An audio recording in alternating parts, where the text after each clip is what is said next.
আজ আপনাদের সামনে নিয়ে এসেছি এমন এক বিশেষ আপডেট যা বাংলাদেশি হিন্দু সম্প্রদায়ের জন্য সত্যি এক ঐতিহাসিক সুখবর। ভারতের আইন অনুযায়ী বলা হচ্ছে, যেদিন থেকে একজন বাংলাদেশি হিন্দু ভারতে প্রবেশ করবে সেদিন থেকে তিনি একজন ভারতীয় নাগরিক হিসেবে স্বীকৃতি লাভ করবেন। এটি শুধু একটি ভিসা প্রক্রিয়া নয়, বরং একটি সম্পূর্ণ নাগরিকত্বের স্বীকৃতি। এত বড় সম্মান এবং ভালোবাসায় এর আগে কোনো দেশ বাংলাদেশি হিন্দুদের দেয়নি। তাই আজকের ভিডিওটিতে হতে যাচ্ছে আপনাদের জন্য অত্যন্ত গুরুত্বপূর্ণ। প্রশ্ন হচ্ছে, কেন ভারত সরকার হঠাৎ করে এত বড় ঘোষণা দিল?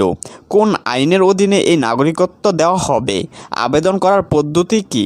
শুধু হিন্দুরা নাকি অন্যান্য সংখ্যালঘুরা এর আওতায় আসবেন? এইসব কৌতূহলের উত্তর আপনি পাবেন আজকের ভিডিওটিতে। এই ঘোষণা কেবল একটি কাগজের ঘোষণা নয়, বরং এটি হতে পারে হাজারো পরিবার এবং লাখো মানুষের ভবিষ্যৎ গড়ার এক নতুন অধ্যায়। তাই দয়া করে ভিডিওটা একটু স্কিপ করবেন না।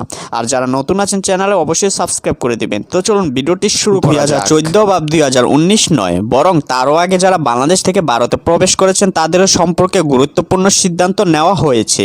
ভারতীয় আইন অনুসারে বলা হচ্ছে, কেউ যদি তার কাটা বেড়া টপকে বা বৈধ ভিসা নিয়ে ভারতে প্রবেশ করেন এবং পরবর্তীতে সেই ভিসা বাতিল হয়ে যায়, তবুও তিনি নাগরিকত্ব থেকে বঞ্চিত হবেন না।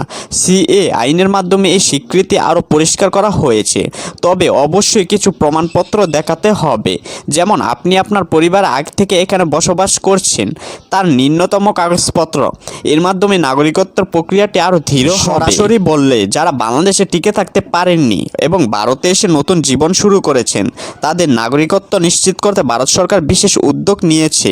এর মাধ্যমে ভারত সরকার প্রমাণ করতে চাইছে যে তারা শুধুমাত্র আইনিক দিক থেকেও সমান গুরুত্ব দিচ্ছে। ভারতীয় সমাজে উন্নত সুযোগ সুবিধা যাতে এই মানুষগুলো বঞ্চিত না হয়, সেটাই তাদের মূল লক্ষ্য।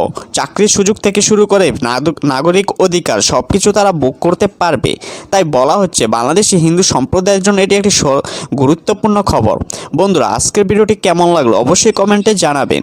যারা এখনও সাবস্ক্রাইব করেনি তারা সাবস্ক্রাইব করে দিবেন।